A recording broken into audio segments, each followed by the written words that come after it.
యజ్ఞ కార్యక్రమం నిర్వహించుకున్నాం. దీన్ని దేవయజ్ఞం అంటారు, అగ్నిహోత్రం అంటారు.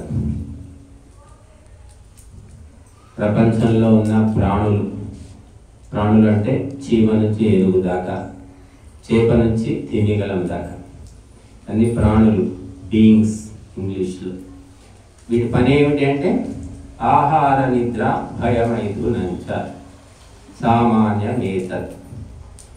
ఆహారము, నిద్ర, భయము, సంతాన ఉత్పత్తి, 4 పనులు అన్ని జీవులకు సమానం.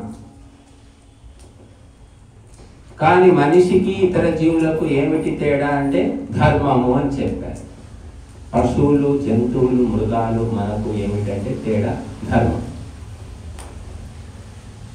ఆ ధర్మము పశువులకు కూడా ధర్మం ఉంది, వాటికి తగ్గట్టు ఉంది. కానీ అత్యధికంగా ధర్మాన్ని తెలుసుకోగలిగే శక్తి, ఆచరించే శక్తి మనిషికి ఉంది, ఏ ప్రాణికి లేదు. మన పశువులను వదిలేస్తే ఎక్కడో పోయి పొలంలో గడ్డి మేస్తాయి, ఎవరి పొలంలోనే గడ్డి మేస్తాయి. మనుషులు అలా చేస్తారా? పక్కింట్లో వాళ్ళు తినండి అని పిలిస్తే కూడా మన పిల్లలు తినరు. ఎందుకంటే ఆ తినాలా వద్దా ఆలోచిస్తాం. మనం ఎందుకోసం పిలిచారు, కారణం ఏంటి అని ఆలోచిస్తాడు మనిషి. అందుకే మనిషికి డెఫినేషన్, నిర్వచనం ఏమిటి? What is the definition of man అంటే ఇంగ్లీష్లో మీరు ఏం సమాధానం దొరకదు. మీ డిక్షనరీ, ఆక్స్ఫర్డ్ డిక్షనరీ తిరిగాయి, what is the definition of man తెలియదు. కానీ వేదము అంగమైనటువంటి నిరుక్తంలో మహర్షి చెప్తున్నారు, వ్యాసుకుల వారు. మనిషి అంటే ఏమిటి? మత్వా కర్మాణి సీవ్యంతి, ఆలోచించి పనులు చేసేవాడు అని నిర్వచనం, మనిషి నిర్వచనం. కనుక మనిషి ఆలోచిస్తాడు, చేసే ముందు ఆలోచిస్తాడు, చేసిన తర్వాత ఆలోచిస్తాడు, సంవత్సరం తర్వాత కూడా ఆలోచిస్తాడు, ఎప్పుడు ఆలోచిస్తూనే ఉంటాడు. 10 ఏళ్ల కిందట నేను ఎందుకు అలా చేయాల్సి వచ్చింది, అయ్యో చేయకుంటే బాగుండేది, అప్పుడు ఈ బుద్ధి ఉంటే బాగుండేది అనుకుంటాడా లేదా మనిషి? కాబట్టి ఇలా ఆలోచిస్తూ ఉంటాడు మనిషి. ఇక మనిషి ధర్మాలు తెలుసుకోగలుగుతాడు. పశువులు, జంతువులు తెలుసుకుంటాయి, కానీ పరిమితంగా, ఎక్కువ లోతుగా తెలుసుకోలేవు. అందుకే మనకు యూనివర్సిటీలు, కాలేజీలు, ఇన్స్టిట్యూషన్లు, ట్యూటోరియల్స్. ఎందుకంటే ఎన్ని రుబ్బడము, చదివించడం, నేర్పించడమే కదా ఇదంతా. పశువులకు అంత నేర్పుతారు ట్రైనింగ్, పశువులకు, జంతువులకు ఉంటుంది ట్రైనింగ్. సర్కస్లో చూస్తాం, కోతికి ట్రైనింగ్ ఇస్తారు, అది ఇంకా దేనికో పులికి, సింహానికి కూడా ట్రైనింగ్ ఇస్తారు, కానీ పరిమితం. మనంతా ట్రైనింగ్ ఉండదు. కోతులకు, చింపాంజీలకు ట్రైనింగ్ ఇస్తే కూర్చొని హోమం చేస్తాయి, ఇంతసేపు కూర్చుంటాయి కదలకుండా, ఇలా కూర్చుంటాయి, మళ్ళీ కూర్చోలేదు. అంటే వాటి ట్రైనింగ్ కూడా కొన్ని లిమిట్స్, పరిమితికి లోబడి ఉన్నాయి. మనిషికి మాత్రం అన్లిమిటెడ్, ఏది ట్రైనింగ్ ఇస్తే అది మనం అన్నీ నేర్చుకోవచ్చు అన్నమాట. ఆకాశంలో వెళ్ళిపోతున్నాం, నీళ్ళలో తిరుగుతున్నాం, భూమి లోపల తిరుగుతున్నాం, భూమి మీద తిరుగుతున్నాం, ఎక్కడెక్కడికో వెళ్ళిపోతున్నాడు మనిషి. దేనివల్ల తిరుగుతుంది అంటే తెలివి వల్ల, ఆలోచన శక్తి వల్ల. కాబట్టి మనము అందుకోసమే మనిషికి పాపపుణ్యాలు చాలా ఉన్నాయి. జంతువులకు అంత ఎక్కువ ఏం లేవు. పక్క పొలంలో పోయి పశువు మేస్తే పశువుని ఎవరు కొట్టరు, దాన్ని తరిమి యజమానిని పిలుస్తారు. ఏమయ్యా నీ పశువు వచ్చి మా చేలో తినింది, నీకు బుద్ధి లేదా, నీ పశువు నువ్వు చూసుకోవాలని చెప్తారు. కాబట్టి మనిషికి విశేషమైన తెలివితేటలు ఉన్నాయి, కానీ వాటిని వాడుకోవడం లేదు, అటకెక్కించేశాడు. వాటిని వాడుకోవట్లేదు, దూరంగా పెట్టేశాడు. తనకి ఎంత అవసరమో స్వార్థం, దురాశ వల్ల పరిమితంగా వాడుతున్నాడు. అందులో ఏమిటి అంటే ప్రధానంగా ధర్మం అన్నాం. ధర్మం అంటే ఏమిటి అంటే అగ్నిహోత్రమే ధర్మము. జంతువులకు, పశువులకు, పక్షులకు, మృగాలకు, మనిషికి తేడా ఏమిటంటే అగ్నిహోత్రమే, మిగతా అన్ని సమానమే. అవి పొట్టలో వేసుకుంటాయి, కాకపోతే దాచిపెట్టుకో, మనం దాచిపెట్టుకుంటాం, మనం కూడా తింటాం. పశువులు అగ్నిహోత్రం చేయలేవు, జంతువులు మనిషి చేస్తాడు. ఎందుకంటే అగ్నికి సమర్పించాలి, మంత్రపూర్వకంగా శ్రద్ధతో కదలకుండా కూర్చొని చేయగలరు. కాబట్టి మనిషిని పశువు నుంచి వేరు చేసేది ఈ అగ్నిహోత్రం ఒకటే. మిగతా అన్ని సమానమే, అవి తింటాయి, మనం తింటాం, అవి పడుకుంటాయి, మనం పడుకుంటాం, అవి సంతానం కంటాయి, మనము కంటాం, అవి భయపడతాయి. తమకంటే ఎక్కువ బలం ఉన్న జంతువులను చూసి మనం కూడా భయపడతాం, మనకంటే బలం ఉన్న వాళ్ళని చూస్తే. కాబట్టి ఇది ఒక్కటి మాత్రమే మానవత్వానికి ఆధారము. మానవత్వం పోయింది అని చెప్తూ ఉంటారు. పేపర్ తిరిగేస్తే అన్ని అవే వార్తలు, భయంకరమైన వార్తలు, మన నోటితో కూడా చెప్పుకోలేదు. ఎందుకు జరుగుతున్నాయి అంటే మనిషిలో దురాశ, స్వార్థము. అగ్నిహోత్రం అనేది లేదు. నా కడుపు నిండాలి, నాకు కండలు పెరగాలి, నేనే బలంగా ఉండాలి, నా కులమే గొప్ప, నా కొడుకే బాగుపడాలి, ఇది స్వార్థం అంటారు. అంటే అది మామూలు స్థాయిలో లేదు, విపరీత స్థాయికి వచ్చేసింది. ఎంత కావాలి మనిషికి, ఎంత డబ్బులు అవసరం? 1,00,000, 10 లక్షల, 1,00,00,000, 10 కోట్ల, 1,000 కోట్లు, లక్షల కోట్లు అయిపోయాయి ఒక్కొక్కరి. స్వార్థానికి అంతు లేదు. త్యాగానికి అంతు ఏమిటి చెప్పండి? త్యాగం అంటే దానికి ఎండ్ ఏమిటి? త్యాగం అంటే ఏమిటి? మొత్తం అన్ని బట్టలు వదిలేస్తాం, గోచి పెట్టుకుంటాం. త్యాగం అంతకంటే ఏం చేసేది? Last end. ఆహారం కూడా 3 పూటలు 5 పూటలు అన్నీ వదిలేసి ఒక పూట తింటాం, 3 ముద్దలు తింటాం, ఇంకా అంతకంటే ఎక్కువ చేయదు. కానీ దురాశకు అంతు ఏముంది? మొత్తం భూమండలం అంతా సరిపోదు, ఒక్కడే మొత్తం ఆక్రమించుకోమన్నా ఆక్రమించుకుంటారు. కాబట్టి ఈ స్వార్థము అనేదే మనిషిని మనిషిగా నిలవనీయడం లేదు, రాక్షసునిగా మారుస్తుంది. కాబట్టి ఆ స్వార్థము దూరం చేసుకోవాలంటే ఇక్కడ త్యాగం చెయ్యి, సమర్పణ చెయ్యి, దానం చెయ్యి. అంతా కడుపులో వేయడమే. పుట్టినప్పటి నుంచి తినిపిస్తుంటారు, తాగిపిస్తుంటారు, మనకు అదే అలవాటు అవుతుంది. తినాలి, ఆకలింది, అన్నం పెట్టు, అన్నం పెట్టకపోతే తెచ్చుకుంటాం. కానీ సమర్పించడం, ఇక్కడ దేవతలకు సమర్పిస్తున్నాం. ఇక ప్రపంచంలో ఏ దేశం పోయినా అంతా మనుషులే తింటూ ఉంటారు. దేవతలకు సమర్పించి ఎక్కడ కనబడదు. అమెరికా పొంటి, యూరోప్ కంట్రీస్, అరబ్ కంట్రీస్ ఎక్కడ కూడా వాళ్ళే తినడం. ఇక్కడ మాత్రమే మన దేశంలో అగ్నికి సమర్పిస్తామని. ఏమిటి సమర్పించేది అంటే ఉత్తమ పదార్థాలు, మళ్ళీ శ్రేష్టమైన పదార్థాలు. ఎందుకు అంటే అగ్నిహోత్రము ద్వారా మనకు ఆయు, ప్రాణం, ప్రజాం, పశుం, కీర్తిం, ద్రవిణం, బ్రహ్మవర్చసం అనే అష్టైశ్వర్యాలు కలుగుతాయి అని వేదశాస్త్రాలు చెప్తూ ఉన్నాయి. ఇలా సమర్పించడం వల్ల మనిషిలోని మనుష్యత్వము పెరిగి పెరిగి చివరికి దేవతగా మారిపోతాడు. మనుష్యత్వం అనేది కూడా పోతుంది, దేవత మారిపోతుంది. ఆ దేవత ఏమిటి? అందరికీ కూడా మార్గదర్శకుడు. రాముడు దేవత, సీతమ్మ దేవత, కృష్ణుడు దేవత, రుక్మిణి దేవత, హనుమంతుడు దేవత. పూజలు చేస్తున్నామా లేదా? వాళ్ళు ఎందుకో దేవతలంటే వాళ్ళు నిత్యం అగ్నిహోత్రం చేసేవాళ్ళు. అందుకే వాళ్ళ ఫోటోలు, రావణాసురుడి ఫోటో పెట్టుకుంటాం.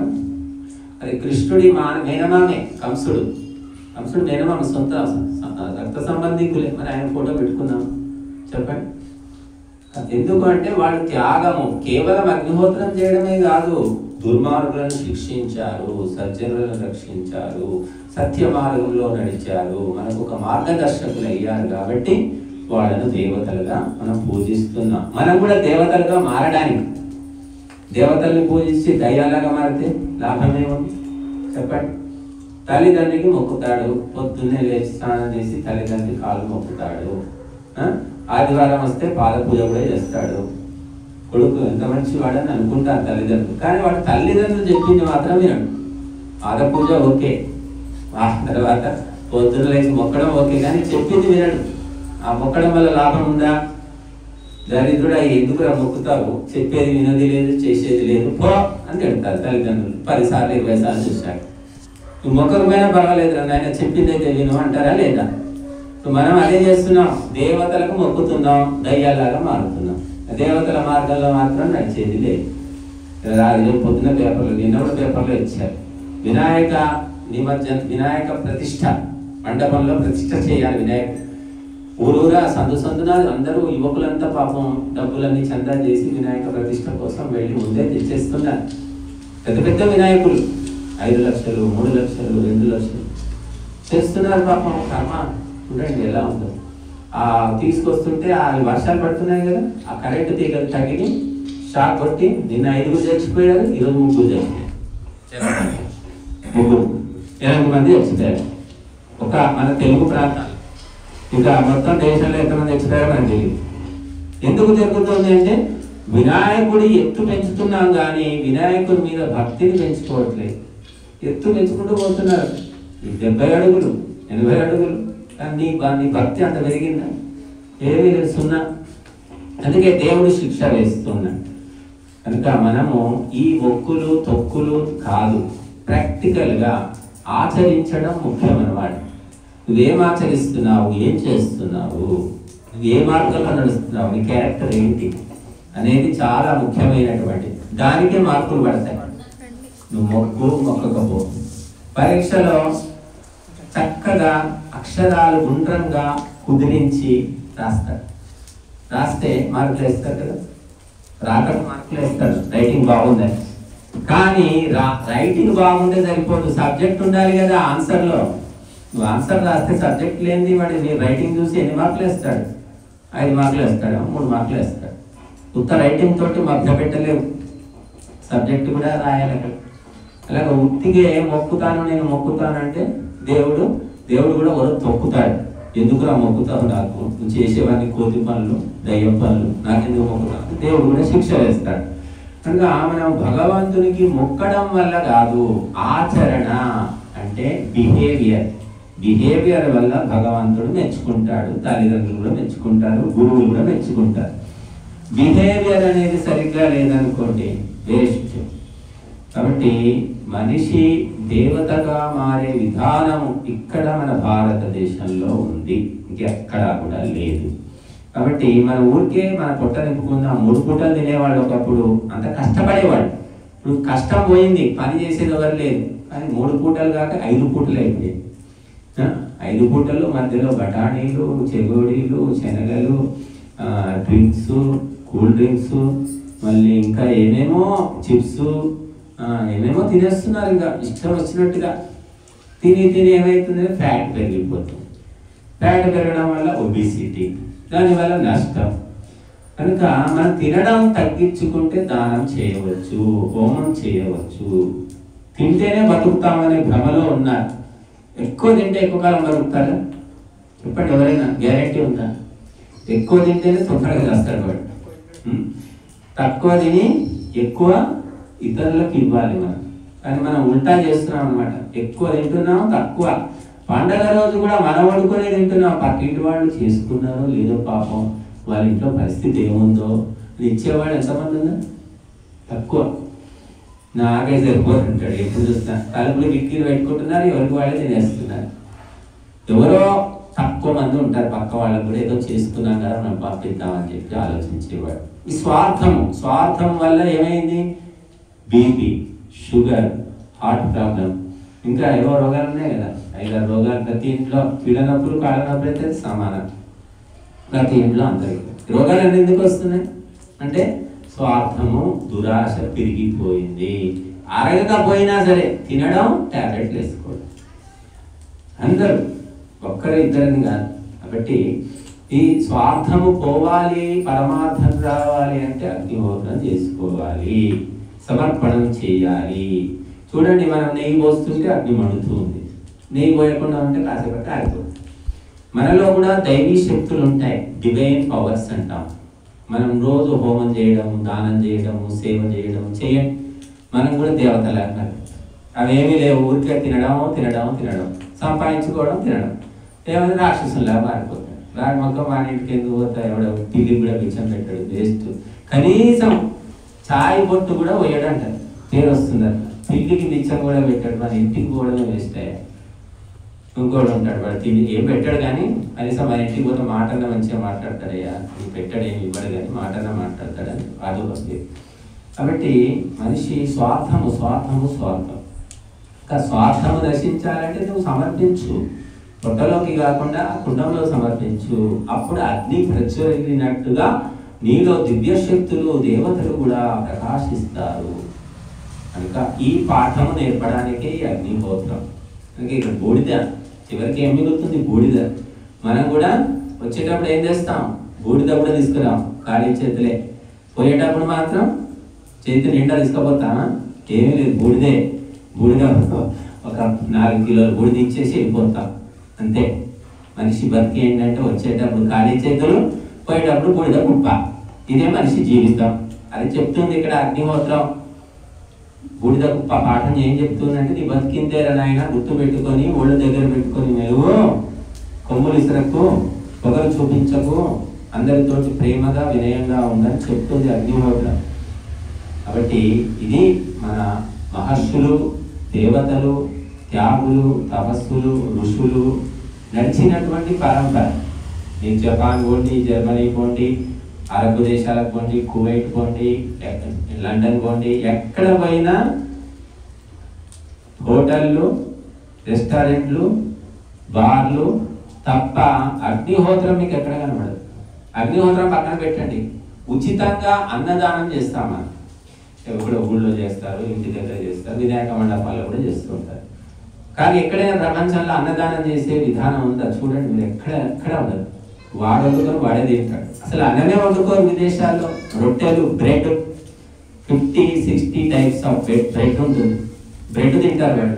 బ్రెడ్ తినడం, బెడ్ మీద వండుకోవాలి, ఇంతే పని వాడు. మనం అన్నం వండుకుంటే సరిపోదు. కూర వండుకుంటే పప్పు, మళ్ళీ చారు, పెరుగు, అప్పడం, దప్పడం అన్నీ కావాలి మరి. ఇన్ని ఉంటే కానీ మనం తినాం. అలాగేమీ లేదు. బ్రెడ్ ప్యాక్ ఉంటుంది, తెచ్చుకుంటారు, తింటారు, అలా మచ్చుగా పడుకుంటారు.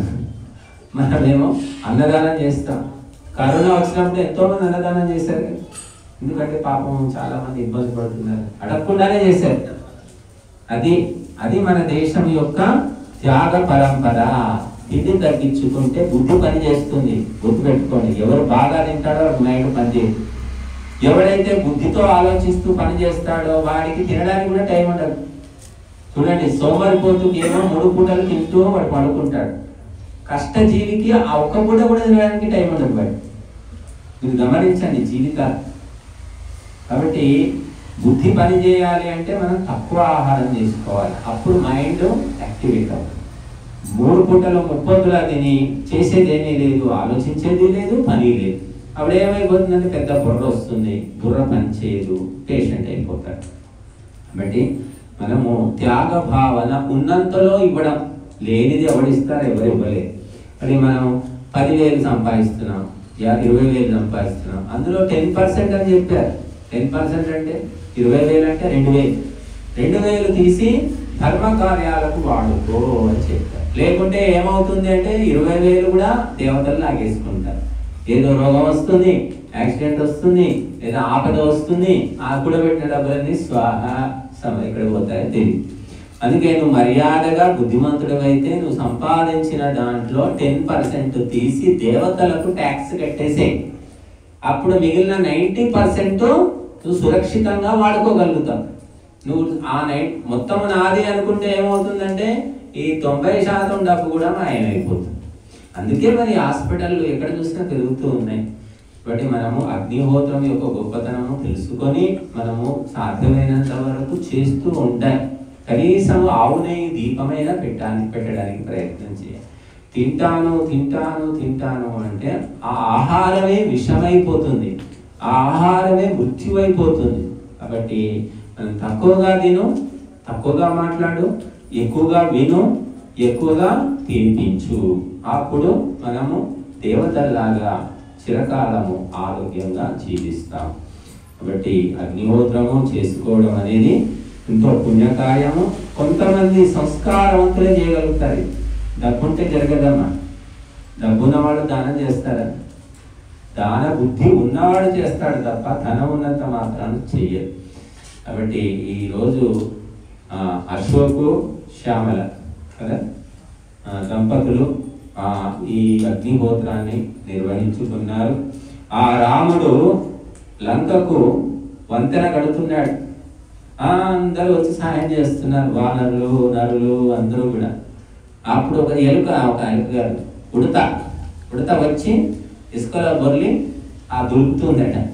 కథ రామాయణంలో లేదు కానీ కథ. అది అందరూ ఆశ్చర్యపోయారు. ఈ ఉడత ఎంత, దాని బోడి ఎంత వస్తుందా ఇసుక, దాంతో ఏం లాభం అనుకుంటున్నారు. కానీ రాముడు గమనించాడు, శ్రద్ధాసక్తులు ఉన్న ఈ ఉడత తను చేసే చిన్న పని అయినా దానివల్ల ఏదో ఒక ఫలితం ఉంటుంది. ఆ శ్రద్ధాసక్తులు మెచ్చుకొని దాని నెత్తి మీద నిమిరాడట. అప్పుడు 3 చారలు పడ్డాయి చెప్తారు. ఆ ఉడత ఎవరో కాదు, అశోకే. అలాగా ఉడతలు ఉన్నాయి ఇక్కడ ఇప్పటికి కూడా భారతదేశంలో. ఉన్నంతలో ధర్మకార్యం చేసుకుందాం, ఉన్నంతలో సహాయం చేద్దాం, ఉన్నంతలోనే. అదే అనమాట ఆ ఉడత చివరికి చరిత్రకి ఎక్కింది. కాబట్టి మనం అందరం కూడా ఎప్పుడు కూడా నాకు సరిపోలేదు, నాకు ఇంకేమీ లేదు, నాకేముంది, పక్క వాళ్ళని చూడు వాళ్ళు చాలా ఎదిగిపోతున్నారు అని ఎప్పుడో పక్కవాడి మీద ఏడవడమే. కనుక మనం అలా కాకుండా ఉన్నంత లోపల మనము తీసి కొంత దేవతలకు కానీ, అతిథులకు కానీ, గోవులకు కానీ, అగ్నికి కానీ సమర్పించాలి. అప్పుడు మనము దేవతా స్థితిని పొందగలుగుతాము, పరమ ఆనందాన్ని పొందుతాం. ఉన్నవి లేవు, డబ్బుందా లేదా, వైభవాలు ఉన్నాయా లేవా, దాంతో సంబంధం ఉండదు. మనిషి ఆనందంగా ఉంటాడు. అన్నీ ఉంటాయి కానీ ఆనందం ఉండదు. ఏడుపు కొట్టు మొహాలు అంటారు. కొందరు మొహం చూస్తేనే ఎప్పుడు ఏడుస్తూనే ఉంటారు. వాళ్ళు ఏడవడం, తనకు లేవని ఏడవడం, పక్కవాడికి ఉందని ఏడవడం. వాళ్ళని ఏమంటారంటే అసూయాపరులు, జెలసీ అని. భారతదేశంలో జెలసీ పర్సన్స్ ఎక్కువ ఉన్నారు. వాడు ఫెయిల్ అయినా పర్వాలేదు కానీ పక్కవాడు మాత్రం పాస్ కాకూడదు. ఇట్లా కోరుకునేవాళ్ళు, మొక్కుకునేవాళ్ళు స్టూడెంట్లు ఎక్కువైపోయారు. విచిత్రం. స్టూడెంట్లోనే అరే నీకు నోట్స్ ఇరా, నేను 3 రోజుల నుంచి రాలేదు, రాకుండా నోట్స్ రాకుండా నేను సరిగ్గా రాసుకోలేదు, నోట్స్ ఎక్కడ పోయిందంటాడు వాడు. లేదా ఇంకా సుబ్బారావుకి ఇచ్చాను, అప్పారావుకి ఇచ్చాను అంటాడు. సరే 3 రోజులు అయినాక అడిగితే ఇంకో రంగారావుకి ఇచ్చాను అంటాడు. ఇవ్వడు. ఇక్కడ వీడు బాగా చదువుతాడు, తెలుసు వాడికి. వీడికి ఇస్తే ఇంకా ఎక్కువ మార్కులు తెచ్చుకుంటాడు. వీడు బాగుపడితే వాడు తట్టుకోలేదు. ఆ రకంగా స్టూడెంట్లలో అసూయ, జెలసీ విపరీతంగా పెరిగిపోయింది. నేను అందుకే అడుగుతుంటాను చాలా మంది, నీకు ఎంతమంది ఫ్రెండ్స్?